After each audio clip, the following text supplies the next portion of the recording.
इंसानों के लिए कोरोना एक वायरस था, पर पंछियों के लिए इंसानों से बचने का एक एंटीवायरस। हेलो दोस्तों, welcome to story toll YouTube channel. तो आज मैं आपको इसी ह्यूमन वायरस की कहानी बताऊंगा, तो अंत तक जरूर सुनना क्योंकि बहुत इंपॉर्टेंट वीडियो है।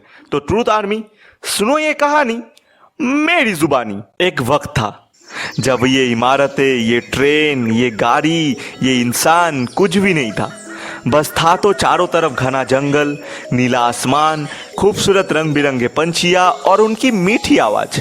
तब ना गम था ना आंसू थे, बस प्यार ही प्यार था। पर जंगल का एक नियम था, सर्वाइवल ऑफ द फिटेस्ट, यानी जो ज्यादा ताकतवर होता था वही जी पाता था। और तब शेर सबसे ज्यादा ताकतवर था। इसी वजह से सारे जानवर शेर के गुलाम बन गए। पर शेर की एक खासियत थी, वो जंगल का और बाकी जानवरों का रक्षा करता था। इसीलिए शेर को जंगल का राजा कहा जाता था। पर फिर इंसान आए और इंसानों ने जंगल तबाह कर दिया। तब शेर भी जंगल का रक्षा नहीं कर पाया, क्योंकि जंगल का वही नियम शेर के ऊपर भारी पड़ गया।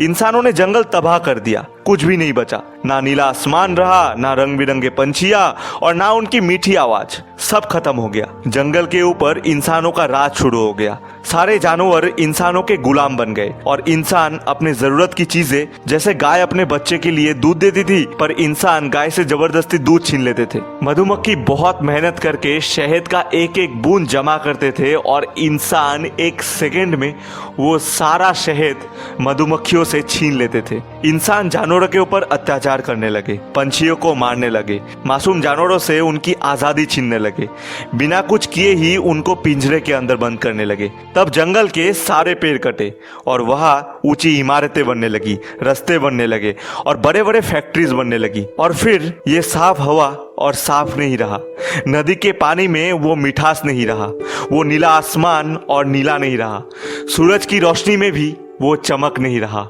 और सब बर्बाद हो गया। और फिर इंसानों के बीच खाना पानी को लेके लड़ाई शुरू हो गई।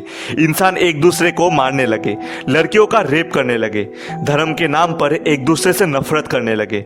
और इस बार जानवर नहीं, इंसान इंसानों के ऊपर अत्याचार करने लगे, एक दूसरे को तबाह करने लगे। धीरे धीरे सब कुछ खत्म हो रहा था। फिर यही चीजें इंसानों के ऊपर भारी पड़ रही थी। इंसान को नई नई बीमारी होने लगी, डेंगू, मलेरिया, जॉन्डिस, कैंसर, चारों तरफ इंसान मर रहे थे। पर इंसानों ने अपना दिमाग लगा के इन बीमारियों का इलाज ढूंढ निकाला। महंगी महंगी दवाई आने लगी, महंगी महंगी इलाजें होने लगी। फिर जंगल का वही नियम इंसानों के बीच भी लागू हो गया, सर्वाइवल ऑफ द रिचेस्ट। जिसके पास ज्यादा पैसे होते थे वही जी पाता था, बाकी सब मर जाते थे। पर फिर एक दिन एक नई बीमारी आई, कोरोना वायरस। और इस वायरस का इलाज किसी के पास नहीं था और ये वायरस किसी को नहीं छोड़ता था, अमीर से लेकर गरीब तक किसी को नहीं। सब इस बीमारी का शिकार होने लगे। चारों तरफ अफरा तफरी मच गई थी, चारों तरफ लोग मर रहे थे। जो कोई भी अपने घर से निकलता वो इस बीमारी का शिकार हो जाता। इसी को देखते हुए सरकार ने पूरे देश को लॉकडाउन कर दिया। कोई भी अपने घर से बाहर नहीं निकल पाता था। ये कब खत्म होगा किसी के पास इसका जवाब नहीं था।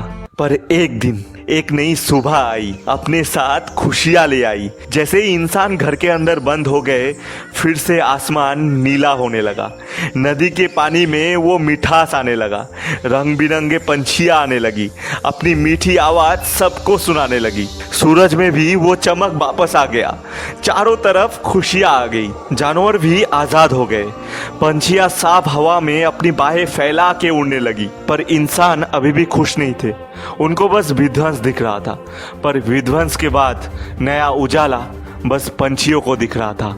अब इंसानों के पास दो ही ऑप्शन थे कि इस टाइम में रोते रहे और लॉकडाउन खत्म होने के बाद फिर से अपने पुराने रूप में वापस आके फिर से अत्याचार शुरू कर दे, और दूसरा सबको समान हक दे, ये अत्याचार बंद करे, नफरत को खत्म करके सबके साथ प्यार से रहे और चारों तरफ खुशियां फैलाए। अब इंसानों का भविष्य इसी पर टिकी हुई थी कि इंसान कौन सा ऑप्शन चुनेगा।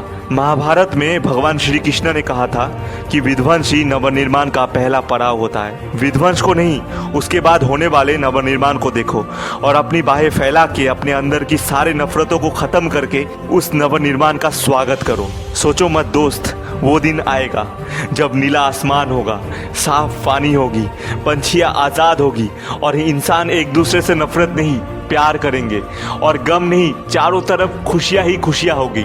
सब प्यार से रहेंगे, सब साथ में रहेंगे, किसी में कोई जलन नहीं होगी, कोई किसी से नहीं जलेगा। सब एक दूसरे को प्यार करेंगे और चारों तरफ खुशियां बांटेंगे। मैं उसी दिन का इंतजार कर रहा हूँ। आप भी मेरे साथ उसी दिन का इंतजार करो। जब वो दिन आएगा तब शायद मैं आप नहीं होंगे, पर वो दिन आएगा ज़रूर। मैं उसी दिन का इंतज़ार कर रहा हूँ। मैं उसी दिन का इंतज़ार कर रहा हूँ।